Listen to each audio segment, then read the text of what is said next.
Good afternoon. Welcome to another class of short verticals. I'm Brett Crowther. Good to be with you this Thursday afternoon, October the 30th, getting close to one of my favorite holidays coming right up around the corner, at least tomorrow. And to me, it always starts the holiday season, right? And we always throw big Halloween parties, and so it's a good time for us. But that's neither here nor there. We got to get out and look at some things that's going on in the market and how it can potentially capitalize on those things. But let's cover a couple important items before we get there. So again, short verticals class. This is October 30th. You can follow me on my X account at Brett Crowther CS. And so give me a follow there and I'll show you some things you can pick up from that feed that are beneficial. And then do remember that as we go over things today, whoa, getting a little carried away. Let's cover our disclosures. That options, we will talk about options. They do carry a high level of risk, not suitable for all investors. Information here is for educational purposes only, not a recommendation or advice. Paper money is for educational purposes only. Short options can be assigned at any time. Past performance does not guarantee future results. And also there's your option Greeks, and also stop losses. We don't tend to use them in this class, but if we were, do remember that they are not a guarantee to be executed at that price. Okay, so what are we going to be talking about today? Well, I want to go out and I want to do a couple things. I want to just quickly review the market. So we'll do this and just take a moment to review what's going on in the market, especially after that Fed announcement yesterday, right? How is that impacting things? And then I want to go back and look at the trades that we made last week. How are they? What adjustments need to be made, if any? And then I also want to go and look at the Analyze tab on that. If you're not familiar with the Analyze tab, it can be very beneficial, and just kind of looking at probabilities and how things can potentially play out. So we'll take a look at that. We'll look at trades that are setting up that we can potentially paper trade, and look to employ a couple paper trades, and then I'll leave you with a couple symbols to potentially go look and see how they're developing, and if you want to use those for educational purposes to learn and practice on your own. Okay, so let's dive right into it. Okay, I got the SPX up right now, and it's been interesting. It has been just climbing higher and higher and higher, and this is where, after yesterday, we had that Fed announcement come out. They cut interest rates by 1/4 point. So I'm looking for potential another cut by the end of the year. I do find it always interesting to see, how the market responds, either one, to the Fed announcement, or two, to the guidance, right? What do they change in the language? And what we saw yesterday was kind of a nothing burger. I mean, a lot of it was baked in. They didn't really expect anything different. And so we had a run up and a pullback. Sometimes when I see a run up like that, where we see a support level down in this area right here, and then a resistance where it's starting to pull back from, or appears to be pulling back from, then I'll just run a quick Fibonacci retracement on that. And one of these times I'll go through and explain some things I do with some Fibonacci retracements and just how I get some projections and other things in there. But if I throw this on here, what we'll notice, and I think this is interesting. In fact, let me hide some of this stuff. Let's get rid of this implied volatility for a moment. I want to just make sure we have plenty of room to look at what's going on the chart. And what we'll see here is that from this run, from the support, and I want to draw this in just a little bit brighter. So you have the support down in here, we have the resistance up in here. That's the run that we had. And when that happens, you can draw that support to resistance and see what potential levels price action might fall back to. And so here's a 38, here's a 50, and here's a 62. These are three potential support areas. It happens that the old resistance happens to be in this ballpark. And so that's a potential area that we could reasonably expect it to pull back to. And I bring this up because I see too many people over the 2 decades I've been teaching get really concerned about pullbacks and say, oh no, it's coming down. It's like, no. It runs, it retraces, it runs, it retraces, it runs, it retraces. Now, yes, it can turn into a downtrend, but at this moment, I guess what I see quite often is people that get really concerned, even just over 1 or 2 day pullback, even if it pulled back down in here, into this ballpark, that still is just reasonable. That's still typical market movement. And so we just have to differentiate what is common versus what is a sign for a change in posture, a change in outlook, or something along those lines. So keep that in mind. So what we're seeing here is, ran up, potential pullback. We'll see how that pulls back. We have the MACD here. We're seeing a little bit of a decline in the bullish momentum. It's still bullish, mind you, still bullish, but just a, dropping off, maybe not quite as bullish as it has been. So look for potential retracement and see where it goes from there. Wait for the bounce, right? Hey, I just want to say hello to everyone. I see all the people out there saying hello.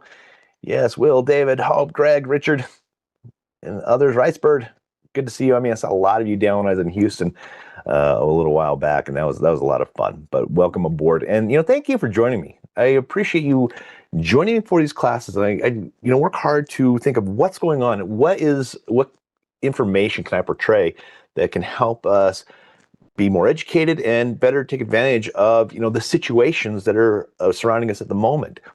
And so thank you for being here. Really appreciate it.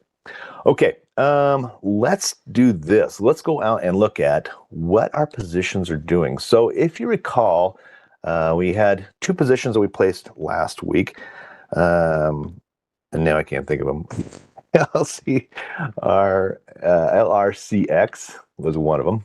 Okay, and I put some labels on here to kind of talk about what was going on with them. I need a little bit more space to the right, don't I? Do I not have any more? No, I don't. Let's see if I can zoom in on this. That'll help. So let me activate this and just move it over. So I put a green circle on this, or just put a circle on this. So this is the date that we placed the trade. And what we talked about is this, it had a basically another price pattern, which was really just the stock was moving up, and then it ran into a symmetrical triangle. And really what a symmetrical triangle is just a pause in the overall upward trend. And from technical analysis, it'd be expected to break out in the direction of the prior trend. Now, that doesn't mean it has to. It doesn't always do that. But that's, just kind of the idea behind it, is that a symmetrical triangle is just a, kind of equal converging highs and lows. It's balanced. It's just taking a breather before it runs again. And so with that, as it broke out, at least broke above that resistance area when we were talking last week, we decided to enter that position that said, okay, we sold the 365, we bought the 360. That's not right. I got the wrong one on there, don't I? No, that's the other trade that we did.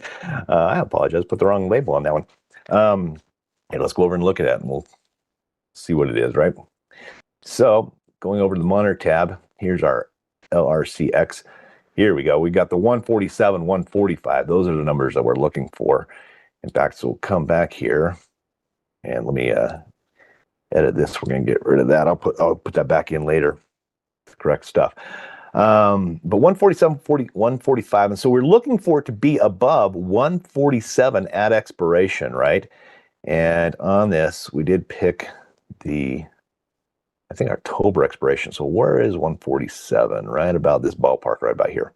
So this is the area that we're looking for it to be above at expiration. And the rally on up has helped our position, right? And so technically speaking, it's looking good. Even if it has a little bit of a pullback today, that's fine. We have this bullish momentum building down here. That's looking good for our position. Of course, being slightly to moderately bullish on this, really it can play all at once as long as it stays above that, or is above that at expiration.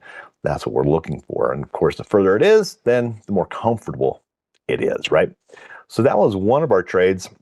And then the other trade that we want to look at, let's go out here and look at our short vertical class, is Adobe. And there's the numbers we had before. Adobe, we had the 365, 360, and this is a bear call spread. So this is a bearish trade, right? A short call spread where we want it to be below 360 at expiration. And both of these are the 21st of November. So let's go back over the charts and let's pull up Adobe, ADBE. And this one, I want to bring up something that happened with this too. I thought it was kind of interesting that I wanted to make note of. Well, this one has a 360. I guess I didn't save when I changed the other one, but it has the right number. So this one, what we looked for, if you remember, is it was in a channel, is running back and forth. And it's kind of not near the absolute top of the channel, but we noted it was a resistance that had been holding, and at that point, we decided to play the potential bounce off resistance, as we talked about. It'd be nice to see it a little bit closer up here, but got a shooting star there, and then confirmation or it looks like confirmation of that shooting star. Now, I did rally back up and have another tap right here, but then it fell down. And again, that is what we wanted for that position, right? Is to stay under the 360, by expiration, right? So this is the area right about here that it needs to be below at expiration. And so those were the two things that we're setting, we're looking at that time. Now, I want to bring something up here. And if we look up here, come on, let's squeeze this down. I may have to back out just a little bit to show the full picture so I can see the notes that are kind of hidden up in the way. They're that far away? Yeah, here we go. Let me bring this into our view. So the other day, we put this on Thursday, right? Because our class is on Thursday. And so it's really interesting as you look at it day to day. And with these vertical spreads, these time trades, time is the challenge. Time is just, we're waiting for that time decay to just play itself out. And so, most of us, like myself, I'm sitting in front of the computer all day. I have a tendency to want to look over and see how the position's doing. I think a lot of people are in that same boat, right? Well, on Monday morning, and so let's see, if this is Thursday, this is probably what, Monday? Monday would have been what? What's the date? Monday the 5th. So Monday being right in here, not the 5th, when I'm looking at the wrong month, but we're right. Thursday, Tuesday, Wednesday, right here. So on this day, and I want to get off that drawing. Sorry, let me change this back to just an arrow so we can see, or we'll even do this. So basically, as it rallied on up in these days, it rallied on up. And so what happened is when I looked at that position, or looked at the stock, is at $352, and our position was down $100. And so that can often put traders in an uncomfortable position. I want to just stress something right here, that there's a difference between being uncomfortable and being wrong. Okay. So even though it had risen to 352 and the position was down $100, where did it need to be at expiration? Well, it needed to be below 360 at expiration. And so, had it just gone sideways at 352, that position would have made max gain at expiration. And so there's nothing wrong. It hadn't broken resistance. It was drifting higher, which didn't make it comfortable. But again, nothing was technically wrong with the trade. And so I just want to bring that up. We have to understand, when do we need to take action and when don't we take action? And on that one, there was no need to take any action, even though it was an uncomfortable position. I just want to stress that, okay? And so, and if time trades, you got to be willing to sit there and wait, wait for that time to go by. And so looking at our positions, this one got in for $1.65. Let's go over to the trade tab. Just kind of see where they're at right now. Let me get rid of that dot. Adobe. So at Adobe, we're up $110. We've lost $45 a day with a little bit of a climb. But generally speaking, overall, it's just doing its thing, right? It's just doing its thing. And, some people look to close out when it gets down to, they get like 80% of their profits, something like that. And that can happen because what is good is you watch that time decay roll away. And what time decay, I want to draw something out here. What will often happen with that time decay is, let's say this is time decay right here. You often see these graphs that say this is time decay, right? But oftentimes it actually is a little bit different than that. Sometimes even if the stock goes way up, and if you have a bullish trade, it goes way up, or it goes way down if you have a bearish trade, that position won't actually go to zero, which it kind of looks like on the graph, right? It'll tend to come down here and then it'll kind of go like this. It'll kind of hang out there forever. There'll still be just a little bit of value in there. And so really it doesn't capitalize the entire value until expiration. And this is why some traders will say, hey, you know what, when you got most of the money, just take it off. Because otherwise you're just sitting there waiting for the stock to possibly go back against us and lose the trade, right? And so that's the reason why you'll see some people say, hey, let's take some profit when it gets to a certain point, like that. You gained 80% of the value. There's only 20% left, type thing. Now, if we're looking at something with the $1.65, then $1.65 times, let's see, we'll do times 20. 0.2 will give us 20% of that. So 33 cents, 33 cents. And I don't think we can buy that back just yet. It's not down to 33 cents. I mean, it's still $1.10. So there's still time decay that needs to happen on that one. And in a very similar situation on our LRCX, I always get that mixed up. Is it LRCX or L? Yeah, LRCX. I want to say LCRX. But that one, I think we got, what, $1.15 or so for that one? I believe $1.15.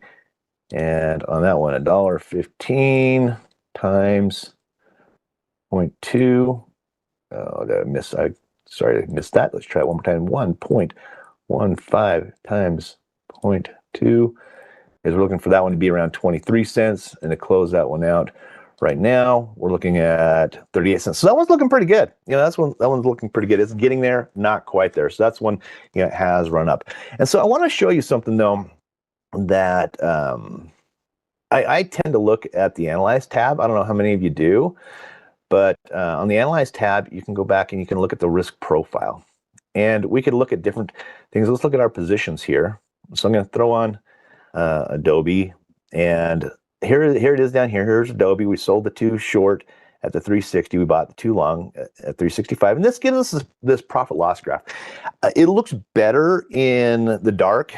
So, if I go up to setup and I go to application settings and then look and feel, I can change the scheme to dark.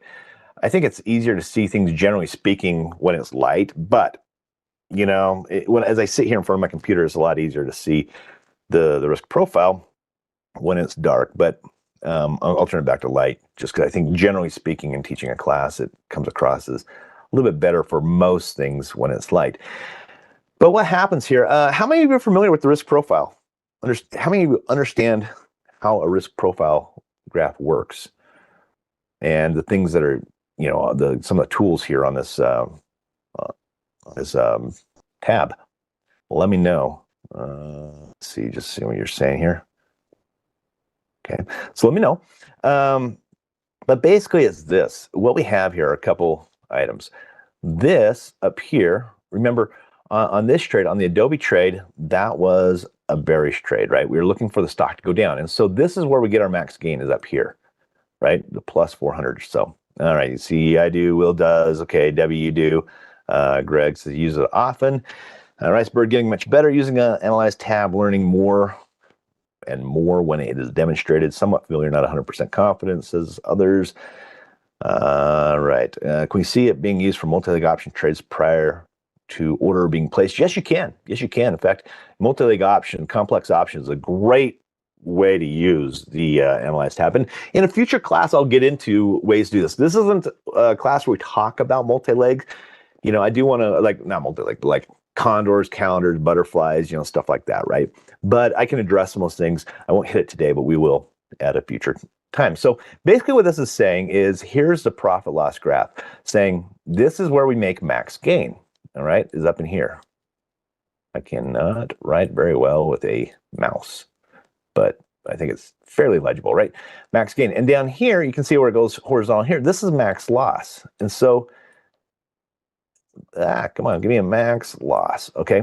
And then over here is some portion of max gain or max loss. So between, this 360, whatever that is, 358 or something, up to this 365-ish, in the end, it's going to be 360 and it's going to be 365 is where that's going to go between max gain and max loss, okay? But this is where this little line here, this vertical line, is our break even, all right? And this shaded area right here gives us a 1 standard deviation move right here from this probability range. It's a 1 standard deviation move. So it'll show us kind of what the range of the stock should move under, 1 standard deviation based upon whatever time we have up in here. And so this is the day after expiration, because, we're talking about the Friday expiration. So we're looking at, okay, when it closes, that's the Saturday after that, where, what is the range that it should move? And I do want to point out something else right here. You see these right here? The 70, I got to do something. The 70.3 and the 29, so basically 70 and 30. This tells us the probability. I'm going to erase all this because I got way too much going on here. But this tells us what that does right there is tells us the probability of being on the side of this line right here. And so basically saying under these parameters, it has a 30% chance of being above that spot and a 70% probability of being below that, generally speaking, all right? And so what will happen is as we get closer to expiration, what do you think is going to happen to the shaded area as time goes by?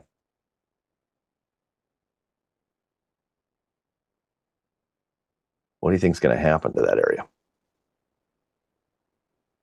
Yeah, it's going to shrink, right?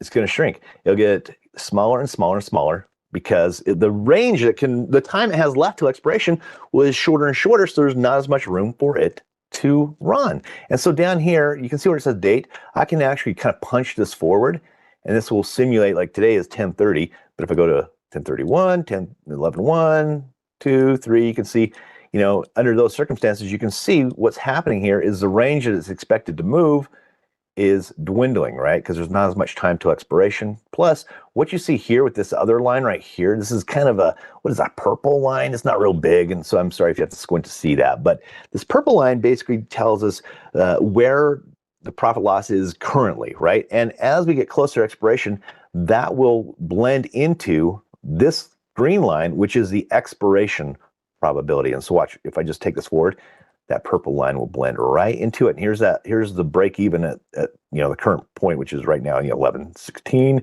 17, and so forth until it gets to expiration right there. Okay. So this can be valuable because if we're looking, let's go back for today. If we look at today, what does this tell us? Well, this tells us that, I'm going to do one other thing. I'm going to come over here and click on these 3 lines right here. I'm going to set slices to break even at expiration for our November expiration, right? So I'm going to hit that. It's going to line that up. And basically that tells us that, for our break even, we're looking at being, there's a 30% probability as of the situation right now and of being above that and 70% being below that. Now we could also move that over to max gain. If I just I can drag and drop that right there, that 360, or I can go down and type it in. But at the 360, it tells us, okay, it's not that much difference, like, 69% probability of being, below this, and a 31% probability of being above that, of being that, that our max gain spot, or that 360, that short strike, right? So it's just a good way to visualize it, right? Just kind of helps us see kind of what is the expected range that the stock may run, and how does that sit with our position. Let's go ahead and look at the other one. Let's go ahead and look at LRCX. I'm going to bring that one up. Let's make sure we don't have other positions on there. Okay, we got the expiration up in here of 11:22. That's all good. And remember, this was a bullish trade. We wanted the stock to go up. And so this kind of reverses. So again, this is max loss down here. This is our max gain up here. Again, we don't make any more money. It kind of caps out at the end right there. And it also can't lose any more money when it gets down here. It has its caps. I mean, of course, you don't let it expire in between strikes and stuff like that. There are some things to be aware of, but it's, just basically as the trade sets, this is where it hits the max loss and max gain, and this is in between where you find, some sort of gain, loss, or break even in between, right? But looking at this, let's do this. Let's go over and get rid of this. We're going to set the slices at break even right there. Boom. Okay, now that put our vertical hash line right at where the break even will be at expiration. And we can see right now about a 75% probability of being above that and 25% probability of being below this. And so again, remember, the stock should move, but what this tells us though is that the range should really stay in the area. Now, granted, anything can happen, but just, looking at likelihood, right? What is that likelihood of staying there? Well, it's a pretty good likelihood of being in the area that we want it to be. And so sometimes that's just a good thing to go and look at, kind of see how the trade is setting up.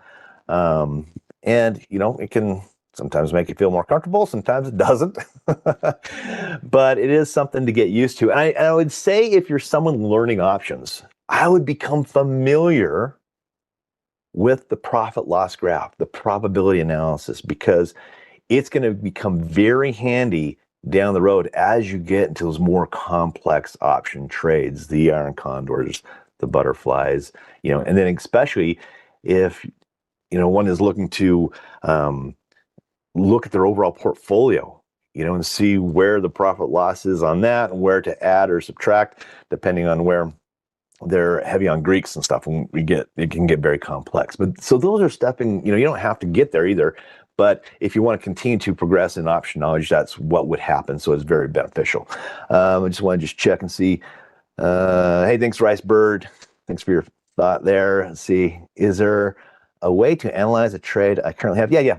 And so let me just share you. So I just pulled up this. When you go to the analyze there, I just went to positions right there and it actually pulled up the trades that we have in this paper money right there. So you can put on trades. In fact, I'll throw one on here. Let's go look at the market and we'll throw one on and we can analyze that, or you can go look at your positions. Okay. All right. And I'll show you how to do both. All right. Let's do this. Let's go back over to the charts. Go back over to charts. Oh, wait. One thing I want to say is one thing that I just want to bring awareness to is do follow me on X, Brett Crowther CS. All right. And again, the reason why is because this is my way to stay in touch. This is my way to update on what's going on. And let me just show you some of the posts that I made. Like this morning, I was looking at Starbucks before the market opened, right? Saying, okay, here's a resistance level or support. Now acting as resistance, it was possibly forming an inverted head and shoulders. What would happen? Is it going to stay below that with the earnings announcement as they missed or not, right? I have some others in here. Like this one had a descending triangle on, BMY, but again, what will happen with the earnings announcement? So I was just making a lot of comments about, what was going on with earnings, and you can look through the stocks and images I was posting, and I did some follow-up saying, okay, well, this is what happened. There was some I was saying, hey, this was breaking above resistance pre-market. Where is it going to end? And then at the end of the day, it didn't. It fell back down. And so what looked like a breakout wasn't a breakout. And it's just an easy way for me to stay on top of just those things and share them with you throughout the week. And another thing I just want to bring up as well is do go subscribe. Please subscribe to our channel. Hit that subscribe button if you haven't already. But I also want to bring attention to one other thing you may not be as familiar with is we do have YouTube Shorts. I bring this up. Why? Because of all the YouTube Shorts in here, I've created almost all of them. There's like 30 something, and I've created all but 4. And so in these, I'll post. In fact, here's one I just posted just moments ago. It was just posted just before this class. Which way will these stocks break? Okay. Like here's one where I talked about just what was going on with this was Tesla. Here's some price patterns that was in. It went from a double bottom into a symmetrical triangle. Saying, okay, here's the double bottom range, here's the triangle range, it ran its pattern and stuff, and there's different ways to look at it. So please, I just want to bring awareness that they're there. Go check them out. All right. Hopefully they're under 3 minutes. That's kind of the rule with the YouTube Shorts is it needs to be under 3 minutes. And so they're quick, they're fast. So great way just to kind of get that education real quick and easy like. All right. Okay. Let's come back to our graph here. Let's take a look at, I want to talk about how we can incorporate short verticals and earnings. And typically speaking, those two don't work together. The reason why is because you really don't want anything unexpected during a short trade, because you're saying, here's some defined risk, and so I'm going to take this based upon these probabilities. But when you throw just kind of a wild card in, those probabilities, aren't as valuable, right? And so quite often people don't tend to play as many short verticals. Some people, not everyone, but some people, it just kind of throws a wrench in the whole idea behind how short verticals play out. And so I want to talk about how we can incorporate short verticals in an earnings season. And so let's bring up Boeing, for instance. So Boeing was downgraded.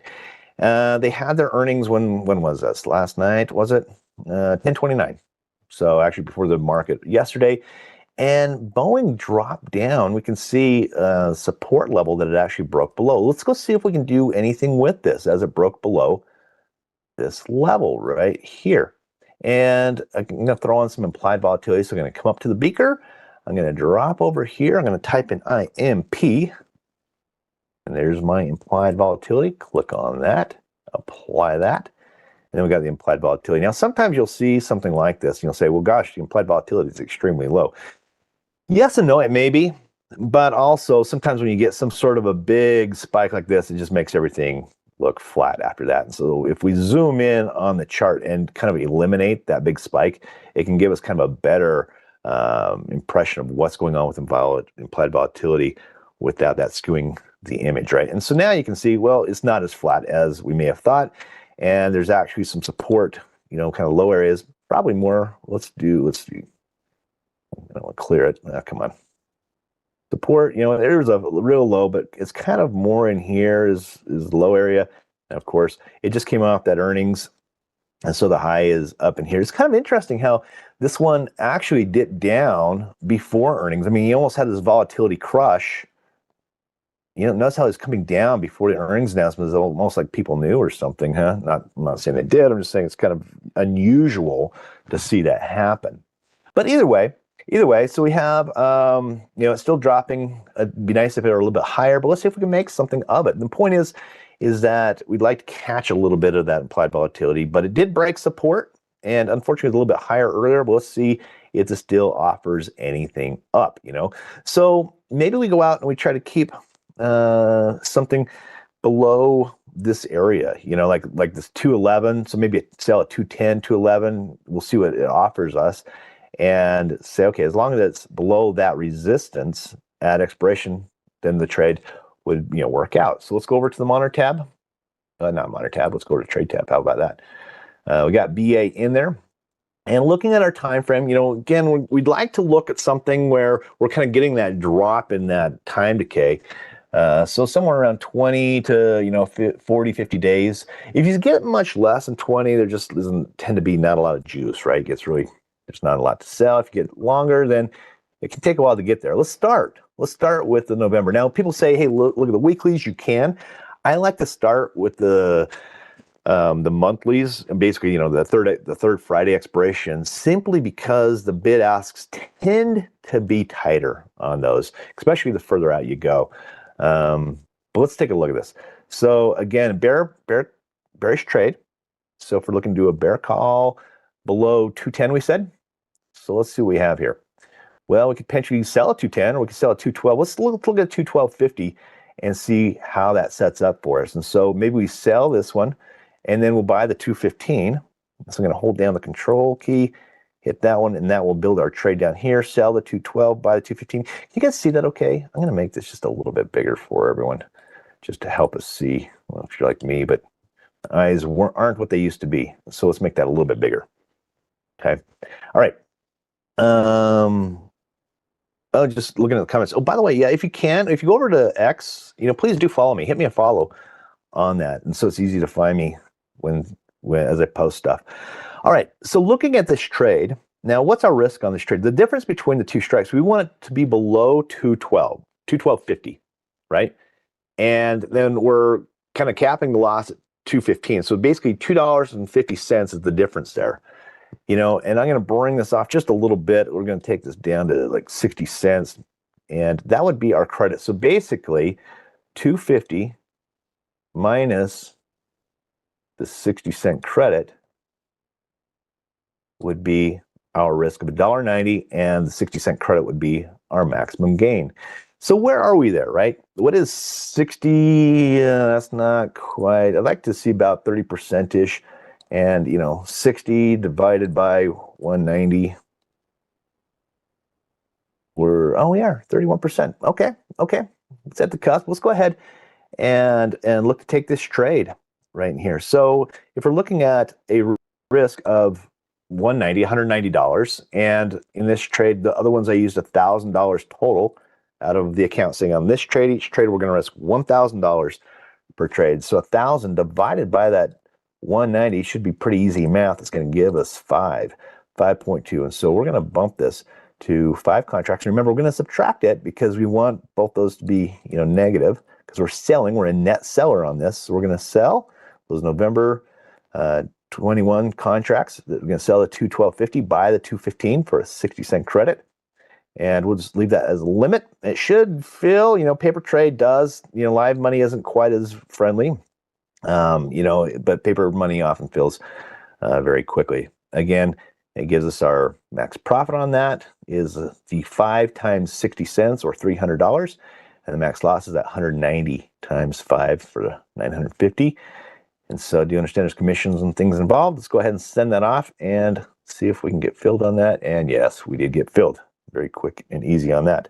All right. All right. So now I want to go back. And so that was kind of like more of a typical approach, right? I want to go back and look at something else to kind of merge how we can blend earnings season and short verticals. Because, we don't want to have to sit out, for a week or two every, except 4 times a year, right? Every quarter, sometime of every quarter. And so I want to look at something and let's see what's happening here. Let's look at Meta. Oh, man. Sometimes things play out and sometimes they don't. We'll see how we can develop this one. So I looked at Meta, and what happened with Meta is obviously they had their earnings. It looks like the earnings was an estimate of $6.60. They came in at $1.05. Oh, missed it slightly, huh? So with that, traders didn't like it. It gapped down, and it was looking very bearish. Now, one thing people might look at and say, oh, wow, this is bad. It's dropping down. True. But, it's already had a pretty good gap from 747 down to 666. Oh, double trade for tomorrow, huh? That's a big drop, right? Is there potential to find some bottom? So this is a little bit more of kind of blending an aggressive, we're going to anticipate a rebound here. And if we look back, technically, we had resistance. We had now below it, so, I guess resistance again, it did break above it. It broke above it on a gap right here, support. And so we have this long-term support resistance area right here. So I don't know what the numbers are going to be. When I ran it earlier, it was looking pretty good. But one thing that's great is when it drops like this, we still have some fairly high implied volatility, which will make those options, it tends to make those options juicy. And so, hopefully the premiums will still be good. And then if it slows down in here, this should bleed out, which would benefit our position because the Vega should work in our favor. And maybe I'll take another session to cover Vega. I covered Theta last week. If you want to check out Theta, go back and look at that one. But we'll look at Vega another time, which maybe I should have looked at Vega. And actually, I hit Vega last week, right? Yeah, I think I hit that in last week's session. But let's go ahead and take a look at this. Now, maybe we sell somewhere down here, 630-ish, expecting it to be above this level. Let's see what it offers. Let's just see what it offers. So we'll go over to Trade tab. Let's look at we'll still stay with the November 21s. Let's see if that can provide anything. And this time we're doing a bullish trade. So remember, we're going to be a seller of the puts. So we want to sell something and then buy something below that to protect that would otherwise be a naked position. And so we said like 630, I'm going to need a few more strikes on there. I'm just going to type in like 18 in here. All right, so there's our 630. So 630, if I hit the bid, hold down the control key, and go 630, 625.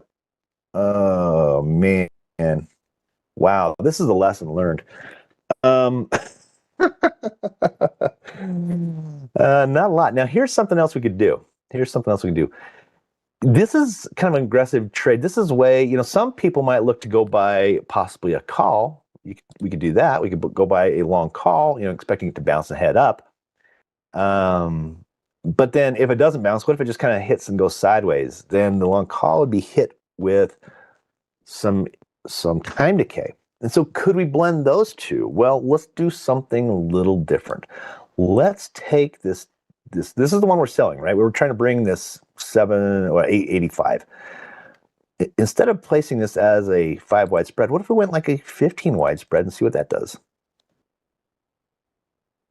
Still not quite there, darn it. So what I was looking at here, and maybe we'd have to get a little bit more aggressive to make this work. Earlier, just to show you something that the drop in implied volatility and everything that's bleeding out of this, earlier today, I'm talking a couple hours earlier when I was looking at this, this was nearly $5. This was nearly $5. And so you can see it's really bled out even the last 2 hours. The value of those options they're just kind of drying up. And it was, we don't know everything, but it's probably the drop in, implied volatility, bleeding out, and making it so that they're drying up. The demand is dwindling for these options, right? And dang, had I placed it 2 hours ago, could potentially walked away here, but that's not really the idea of what we want to do. I'm going to see if we can just change this a little bit. What if we went to 235? We'll have to get a little more aggressive on this. Let's go sell, or not 235, 635. And I'm going to do it at 620. So what does that give us? Still not much more. But I'm going to do this just to show an example. And so earlier when I ran it, it was a 15 wide strike, but I brought in $5 of credit. And so the numbers worked out. Basically, I had, $10 risk for a $5 reward. This one's not quite there. We're almost about a $4 reward, right? I mean, it's right close to that. $4.